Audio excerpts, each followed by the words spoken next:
Welcome back to another Explainer. Today, we're tackling an absolutely massive puzzle in electrical engineering, controlling induction motor drives. We're going to really unpack how we manage both motor speed and torque using a technique known as V/F control. If you've ever found yourself wondering exactly how heavy machinery manages to pull off precise variable movements without just stalling out under all that pressure, well, you are in exactly the right place. Okay, let's dive into this. Here is the central engineering challenge we're facing today. Basically, we want to change an induction motor's operating speed. Sounds simple enough, right? But the physical reality is that speed and torque, which is essentially the motor's pulling power, are deeply, deeply intertwined. If we just blindly adjust one parameter to spin the motor faster or slower, we risk completely gutting the motor's ability to actually move the load attached to it. It's this incredibly delicate balancing act of math and physics. Here is our roadmap for today. First, we'll cover controlling motor speed. Second, frequency and base speed limits. Third, the V/F relationship. And finally, we'll wrap up with closed-loop slip control. Section 1. Controlling motor speed. To actually control motor speed, we first have to understand the overarching ecosystem it lives in. An electric drive system doesn't just consist of a motor plugged into a wall. Speed control requires 5 distinct components working in absolute harmony. We've got our power supply, the electric motor itself, the power converter, the controllers, and, of course, the mechanical load. The controller's entire job is to match the motor and the power converter together to meet whatever demands the load is throwing at it. Now, the actual muscle in this control operation is the power converter. The controller acts as the brain, sure, but the converter, that does the heavy lifting. Converters, think rectifiers, choppers, inverters, and cycloconverters, they physically change the supply power waveform into the exact desired form needed to feed the motor. By altering that waveform, we change the voltage and frequency hitting the motor's stator, which is exactly how we dictate its speed. Section 2. Frequency and base speed limits. Well, we can't just change the frequency to whatever we want. Every single induction motor has a critical threshold, and we call this its base speed. Mathematically, it's defined as the synchronous speed that corresponds to the motor's rated frequency. Honestly, you can just think of the rated frequency as the sweet spot the manufacturer designed the motor to operate at. When we start playing with the frequency of the power waveform to change the motor's speed, this base speed strictly dictates the physical rules of the game. And this brilliantly illustrates what happens. When we map out developed torque against speed, adjusting the frequency of the stator voltage shifts the entire curve horizontally.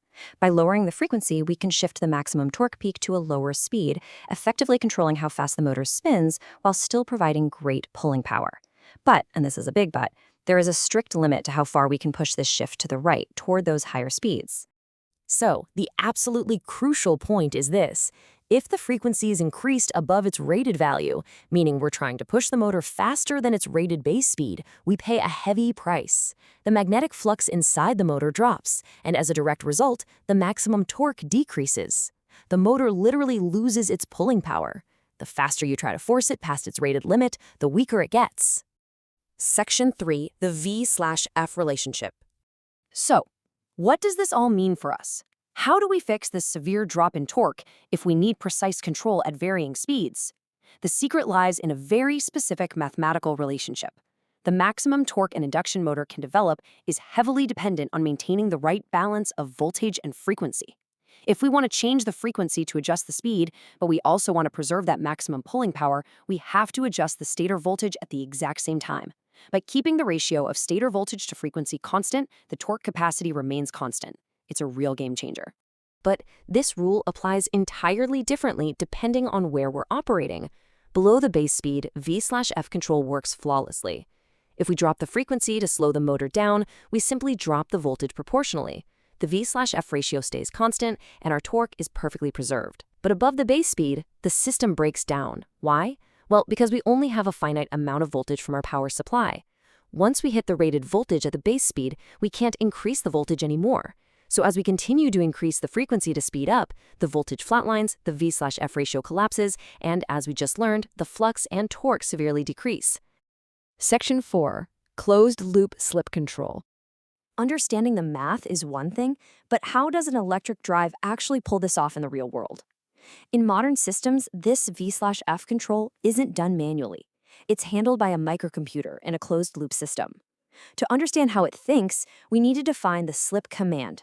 The controller is constantly calculating the error between how fast we want the motor to go and how fast it is actually going. Based on that error, it generates a target slip, called the slip command.